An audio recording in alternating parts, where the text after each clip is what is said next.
This is Gareth Southgate, and this is the Three Lions podcast.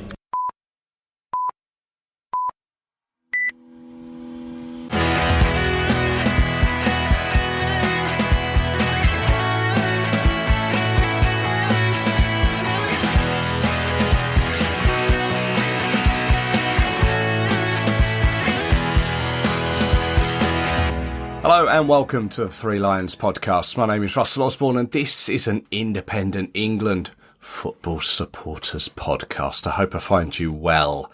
Thank you very much for tuning in to the recent episodes. I hope you've enjoyed them. There was, of course, the Malta and Macedonia review. There was another in the Your England Journey series. This time I spoke with Matt about his trip to Qatar, which I still can't get over. It was just a year ago. Yes, how time flies. There was also the Under-17 World Cup episode, which I released as our young Lions were just beginning their group stage. They'd beaten New Caledonia and Iran. Now, they would lose their last group match 2-1 to Brazil, but they still progressed to the round of 16, and they played Uzbekistan, who had finished third in Group B, and they had gone through as being they were the third best third place team, with one win, one draw and one defeat to their name, scoring 5 and conceding 5. Unfortunately, this was where England's Indonesian journey came to an end. They lost 2-1 and were on the next flight home.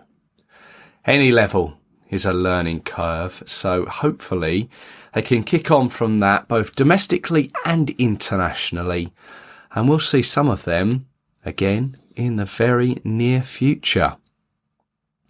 However, this episode we are looking at our Lionesses as they are in action in their last 2 games of this, an interesting Nations League campaign. Coming up, England will be facing the Dutch at Wembley on the 1st of December and Scotland away at Hampden Park on the 5th. I'll soon be joined by Rich Laverty to mull it all over, including the squad that Serena announced on Tuesday, the 21st of November. I will also be paying tribute to Terry Venables, who, as I'm sure you are aware, recently passed away. Now, the Nations League, it is still a group to be decided. I think the only definites are Scotland can't finish top and the Dutch can't come bottom. As it stands, the Netherlands are top with 9 points, Belgium second with 7, we are third with 6, and Scotland are bottom with 1 point. I'm sure you remember the last round of matches which took place in late October, where we won 1-0 against Belgium in Leicester and then took the short trip for the away game in Leuven in Belgium, where we were 1-0 down, then 2-1 up, only to lose 3-2 with 5 minutes to go. So our record against our upcoming opponents is as follows. The Netherlands, we have played 11, won 7, lost 2 and drawn 2. Our last meeting, of course, was in September in Utrecht, where we lost 2-1, a last-minute Janssen goal, getting all 3 points for the Dutch there, I'm sure you remember. Scotland, played 19, won 18, drawn none, lost just the once. And in this campaign, we beat Scotland 2-1 in the opening league match, Nations League match, where all the goals came in the first half up at Sunderland's Stadium of Light. Now, finishing top is still a possibility. Beat the Dutch at Wembley, and it puts us joint top. But they do have a goal difference of +5 over us. And that is mainly because of their 4-0 victory over Scotland.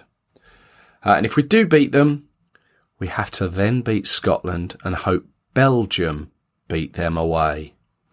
Although Belgium themselves know that if results go their way in both games, they can also qualify. It really is still all to play for. Of course, first place is that qualification for the Nations League finals in February next year, and the possible Olympic place comes into view. Finish second, that means that a League A position is secured for the next Nations League. Third place is a spot in the relegation playoffs, where a League A team would face a second-placed League B nation. Again, in February. Finish fourth, and that is automatic relegation. Whatever happens, I am fairly confident that the Lionesses will be playing 2 matches, although where, when and who remain to be seen, but they will be playing 2 matches in February of next year. Okay then, that squad that Serena selected is as follows. It's a 23 player squad with an average age of 25.4, 896 caps across it and 160 goals. I have it here. 3 goalkeepers, Mary Earps, Hannah Hampton, Kiara Keating. Defenders, Millie Bright, Lucy Bronze, Jess Carter, Neve Charles, Alex Greenwood, Maya Letitia, Esme Morgan, Lottie Wooben-Moy, Grace Clinton, Fran Kirby, Georgia Stanway, Ella Toone, Kira Walsh, Katie Zellum, and then up front, Rachel Daly, Lauren Hemp, Lauren James, Chloe Kelly, Beth Mead, and Alessia Rousseau. It is a squad: 6 from Chelsea, 5 from Manchester City, 4 from Manchester United, 3 from the Arsenal, 2 from Barcelona, and 1 each from Tottenham, Bayern Munich, and Aston Villa. Obviously, it is great to see Beth Mead return to the fold, someone who we've desperately missed of late. It was great to see her back on the score sheet for Arsenal recently when she scored 2 against West Ham. Now, since the squad was announced, Captain Millie Bright has since withdrawn because of a knee injury. You may know she missed Chelsea's game against Paris Saint-Germain, I think it was. And also I saw when Chelsea played Liverpool on the telly, she was sitting on the bench then. But as one Millie departs, another one comes in. Millie Turner has been called up. Millie Turner from Manchester United. Now, these games will be the first that Millie Bright has missed for the Lionesses since the goalless pre-World Cup match against Portugal. And that was actually the last time that both Bright and Leah Williamson didn't appear in an England team. Millie Turner, though, she has yet to appear for the Lionesses in a senior match. So joins Kiara Keating and Grace Clinton as potential debutants if the case arises. It's my pleasure to welcome back to the Three Lions podcast Rich Laverty. Hi, Rich. Hi, mate. Okay. Yes, all good. Thank you. Thank you very much for joining us again. Last time we spoke was just before those 2 Nations League games. It was the double header against Belgium. One went our way, one went the way of Belgium. How did you sort of look back on that? Disappointing. I don't know. I just think England haven't quite found their stride in probably the whole of this year, to be honest. Even the World Cup, there was little. I mean, it's a difficult one because they set their standards so high, 12 months ago when they won the Euros. And yeah, I just feel like it's a bit of a continuation that things have become a little bit stale, bit predictable. Like, don't get me wrong, England have still done enough to win the games that they've lost. And sometimes it's been poor finishing. Sometimes they played against a very good goalkeeper. Sometimes it's been the odd individual error at the back and things that you can iron out. But yeah, it didn't feel like a huge shock that they dropped the points that they have, because things have just become, like I said, a little bit ponderous maybe in the way we're playing. I mean, the UEFA Nations League has had the desired effect in terms of competition. It's thrown up, and I think from that point of view, it's been great. And obviously it's must win now for England, which is not a situation they've been in too often when you think about what are essentially qualifying games. Yeah, it'd be interesting to see how they react. This team's not been very used to losing in the last 18 months. So yeah, it's just, I just think things need something needs a spark. Someone needs a spark. I don't know, but yeah, it's, something's not quite clicked. Well, you say something or someone needs to spark. It's great to see Beth Mead return to the squad. Perhaps she'll be that spark after she's sort of eased her way back into Arsenal, scored a couple of goals. But on the flip side, it's slightly unfortunate that we've lost Millie Bright, isn't it? Yeah, sort of the Lord giveth and the Lord taketh away thing.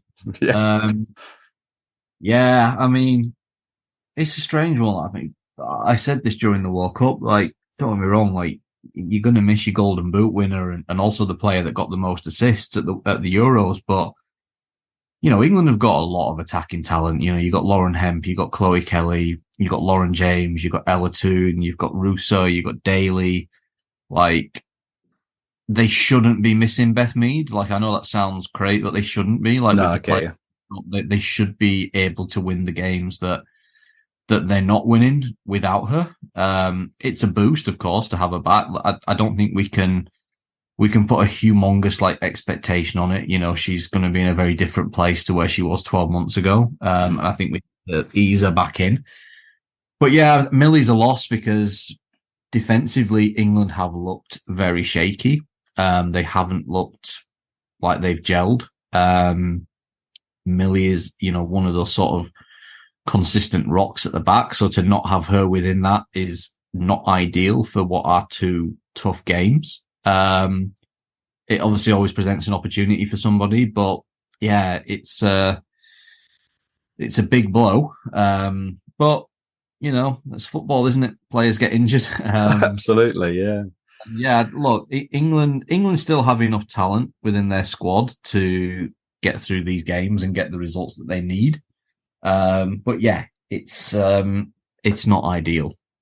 Are we from what you're saying there? Do we think that there needs to be some newer faces or perhaps a change in direction or formation from Serena to incorporate some of the players that maybe haven't had so many games? I'm thinking like your Maya Letizia, who's like just a couple of caps. Esme Morgan, 5 caps to her name.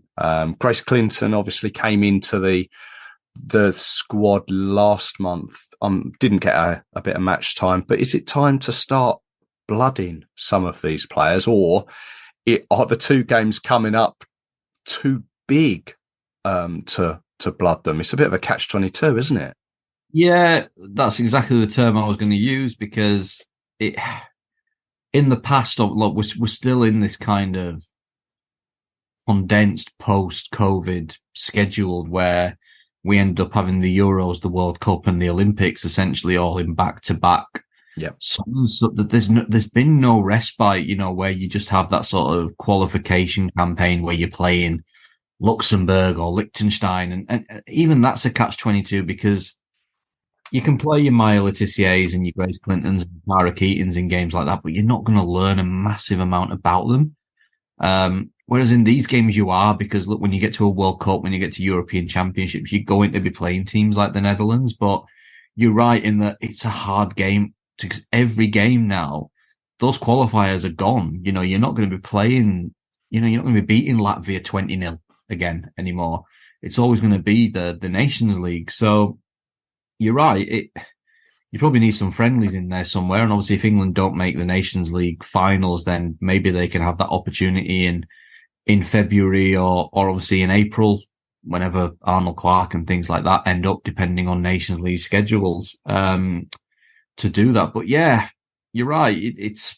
These are not the games to do it, you know, to throw a young kid in and sink or swim kind of thing, because it's probably not fair. But I think Lauren James being back is important as well. I think, you know, she's been in unbelievable form the last couple of weeks for Chelsea as well. She's the joint top scorer in the WSL, and you kind of don't judge Lauren James as a goal scorer. She's not a number 9, but she's just different. You know, she's an absolute, she can do anything. So I think having her back fit, in really good form coming into these games is even bigger than having Beth Mead coming back in. And I think Lauren Hemp's found a little bit of form at Man City in the last few weeks. You know, she scored a really good goal against Tottenham. She scored a worldie against Man United the week before. Chloe Kelly is coming back into a bit of form. Russo, maybe not the goal scoring form, but, you know, we know that her game is a little bit more than just goals. Rachel Daly, you know, finding a bit of form at a Villa. So hopefully the attackers are sort of, even Ella Toon, you know, I think Ella's had a quiet period in an England shirt, but, you know, she got the 2 assists for the Man United goals the other day at Bristol. So all the attackers are coming in good form, which is a positive. So, but yeah, I think it's hard to put the younger ones in now. I think, and I have this conversation time and time again, where people say about, well, what's the point of calling them up? We only need 90 minutes. You know, these camps last for weeks. You know, they're on camp now, you know, and they don't play till Friday, and they'll train today, and they'll train tomorrow, and they'll train on Thursday. Do you know what I mean? So like, they see these players every minute of every day. We see them for 90 minutes. So, you know, they'll still learn so much about Chiara Keating and Grace Clinton and Maya Letitia and people like that. Even if they don't get on the pitch, you know, that's just what we see. So it bugs me a little bit when people say, oh, it's pointless calling them up. It's not, you know, they'll learn a massive amount both ways. So, but yeah, it's difficult now to find that window, because everything's got something riding on it. And if they get through, if they go and win these 2 games, which I still think England are more than capable of doing, they're into the Nations League finals. And then you get to February and you're like, well, that's not an ideal time, because suddenly you got a trophy on the line. And then you get to the summer and you're going to have a Team GB at the Olympics, where obviously the pool becomes even narrower, because you can only pick 18 players, and you've thrown another 3 countries into the equation. So that's the point, you really are relying on you. So hopefully maybe after, but even after next summer, you know, you've got Euros again in 2025. Yeah. It's like, if we just won the Euros, and the next, like, 18 months away. So yeah, it's a bit of a mad period, obviously still coming off the back of all the COVID stuff, but they'll learn plenty about these young players being there, even if they don't get on the pitch, and eventually they'll be ready to. It's just time. Yeah, no, important perspective to have that. I think they see more than we do. I just want to touch on Mary Earps this last week. She has won the BBC Goalkeeper of the Year award, to be, I think that's to go alongside her Golden Gloves, and she won the 2002, I think, Player of the Year. I think, was it a FIFA award? I think that's good for, obviously, for her, for England, for Manchester United, and for any wannabe goalkeepers as well, isn't it? Yeah, I've got kind of 2 perspectives on it, in terms of, yes, you're right. You know, Mary has really, I think, increased the profile of goalkeeping in the women's game in this country, in terms of, I mean, she came from nowhere, really. Like, you know, she was at Donny Bell's and Bristol and Reading, and, you know, she went off to Wolfsburg, and everyone was kind of a bit like, well, you know, okay, yeah, she'd be the number 2, and And she was, she didn't really play at Wolfsburg, but I think she probably developed, and again, comes back to what I just said about the kids with England, she probably developed a lot just from training. In such you players like Alex Pop and things like that you're up against in training every day. And she came back to Man United and you're a bit like, well, let's see how it goes. And she's gone from strength to strength. And even, just the campaigning, the stuff about the shirt selling and whatnot, I think has brought a lot of attention. So you're right in the sense of, yes, I think it's put a lot of eyes on goalkeeping in England, and it's risen the level as well. You look at some of the key, Ellie Roebuck not even getting in the squad now. I think Ellie's a tremendously talented young keeper, but on the flip side, I have to say I didn't agree with her winning it. I think it should have been Aitana Bonmati by a country mile, but it is a fan vote and it's the BBC, so there's always going to be a slight, probably English contingent voting compared to any country. And yeah, sometimes you have to take fan votes for what they are. Nothing against Mary, because she did have a very, very good year. But yeah, I think for most people, I think Bonmati was probably the number one, but I hope it doesn't take anything away from what Mary has achieved. No, absolutely. I watched her being presented with a trophy it was probably on the BBC website, and she gave a little speech. I was disappointed she didn't bring in her. She won an award a few years back, and it might have been the FIFA one, to be unashamedly yourself or something. She does put on a good speech usually, though. Yeah, she does. She does.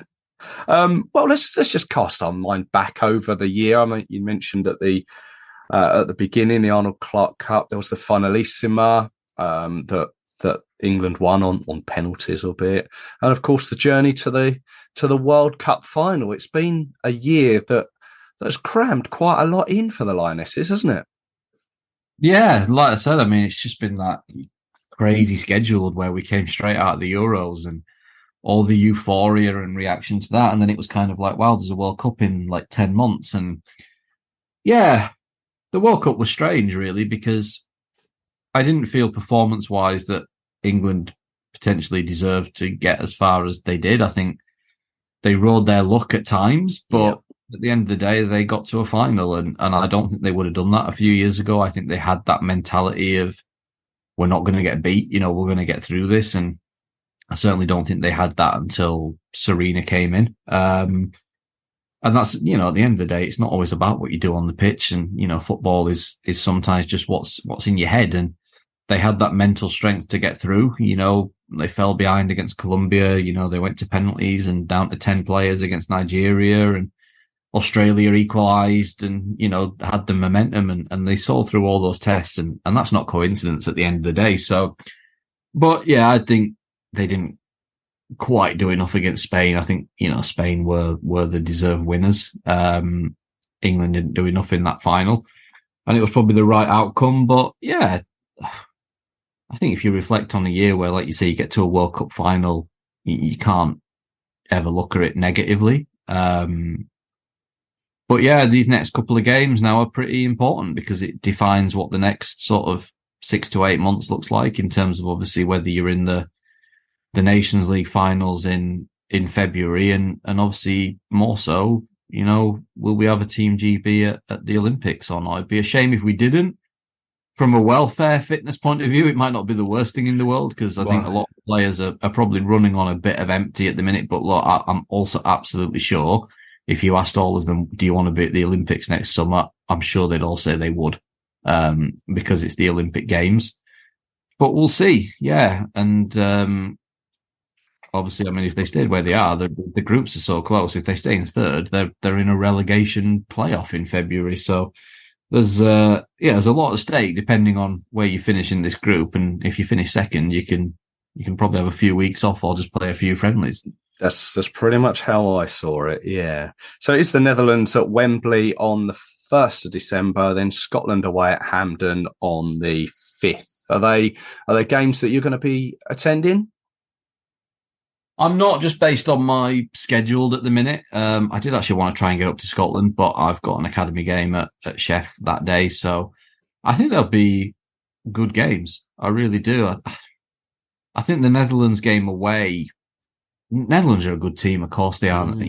Viviana Miedema's back in the squad now as well. But I think they'll regret that one a lot just because they were really on top in that second half. Daphne Van Domselaar made some great saves, and then it was a very uncharacteristic error from Alex Greenwood right at the end.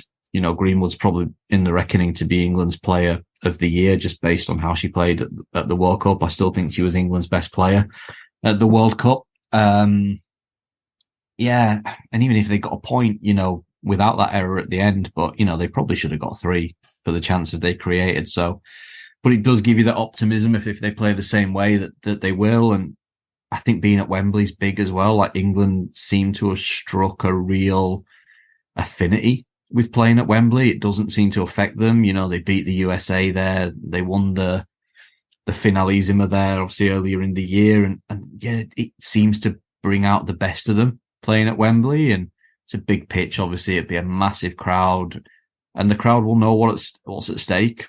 Even just being at Wembley, it makes me confident that England will win that game. I think they'll come out flying. And if they come out flying at Wembley, they're a hard team to stop, especially if they get the first goal. And Scotland will be an interesting one because, again, it's another big occasion. It's Hampden Park. It's a rivalry. I'm sure the home fans will be up for it. And I know people have said about, obviously, ironically, Scotland could probably kill their own chances of being at the Olympics next year. But there's bigger thing, they don't want to get relegated either. And they're in the relegation spot at the moment. So I think they'll definitely be out to beat England, A, for the bragging rights, but B, they don't want to get relegated to League B, because it just makes your path to the Euros even harder.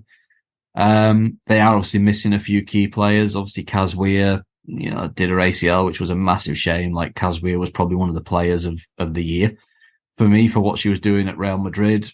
Young Emma Watson, who, is probably heir to the throne in some respects for Kaz Weir, is obviously another one on the ACL list. So they're missing a few key players. I think again, England will be confident if they're on it, they can get the result. So they're in a tough position, but I do genuinely believe England will still win the group. I just think that the Wembley effect will be enough. I think they will genuinely come out flying on Friday night. And hopefully if they take that confidence into Scotland, I think they'll get the 2 wins that they need. Positivity. That's what we like to hear. Looking forward to the games.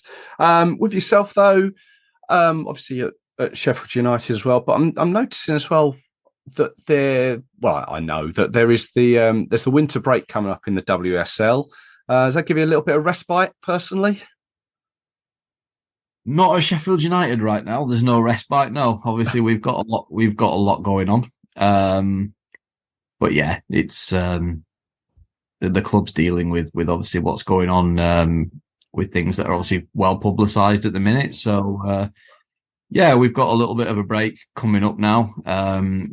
We've not played this weekend. We don't play the weekend coming because obviously it's international break, and then we've got the FA Cup. So we got an okayish draw yesterday, and the FA Cup's got a lot riding on it this season now with the prize money going up. £35,000 if you win in the third round. So a couple of years ago, it was £1,000. So it's keeps you going for a lot longer. Yeah, even in the championship, it's like a massive amount of money, £35,000 just for winning one game. So we'll see how that goes. And then not much of a break really, because the academy kind of goes on up till Christmas. I think we've got Youth Cup on the 18th. So that's like a week before. Well, our last women's game's the 17th. So that's the week before Christmas. And then the 18th is the Youth Cup. And then I think we're done. And then the academy comes back quite early. I think the academy first game's like 5th of January or something. And then the women will be, our first league game is 21st of January. But if we win in the FA Cup, the 4th round of the FA Cup is on the 14th of January. So hopefully it's a double-edged sword. Hopefully if we win, we come back early. If we don't, everyone gets an extra week off. So, but I think we'd rather have the £35,000 and be in the 4th round. And hopefully when your fingers crossed for another good draw, because I think in the 4th round it's like £55,000 or something. That's a hell of a carrot, as I think they say. It is. It's massive. It's, I mean, for the team, I think there's 8 games where they're all, lower league clubs. So you've got 8 lower league clubs that are guaranteed 35,000. And look, on the off chance one of them gets a good draw in the next round, there could be somebody in tier 3 or tier 4 taking home, close to £100,000 just for 2 games. So yeah, it's making a massive difference. It's probably putting more on the FA Cup than it's putting on the league, to be fair. Yeah. Because the prize money in the league between positions is not all that big. But yeah, to know that we could go down to a team in the league below us, hopefully win and take home £35,000 just for that one match is, yeah, even for clubs like Sheffield United, especially when you're looking at, we're going into the January window. Everyone wants to recruit. We're no different. I'm sure we'll be looking to recruit. If you're going in with an extra £35,000 in your back pocket, it's, you're not going to turn it down. Absolutely not. Well, I wish you all the best of luck. And yeah, thanks for your input over the past year. It's been great to speak with you as always. And yeah, just want to wish you a good Christmas, and yeah, we'll speak in the new year when, I guess, come February, whatever fixtures come our way. Yeah, Christmas still feels a long way away to me. I haven't done any Christmas shopping. But join the club. They sneak up these days. I know. Rich, thanks for your time as always. No problem, mate.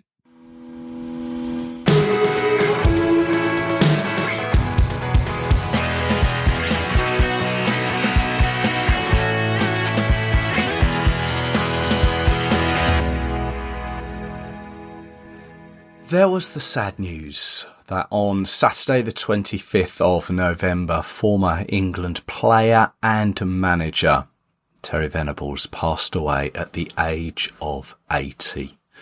From many England fans of a certain age, they will have grown up with that team of Euro 96, managed by Terry.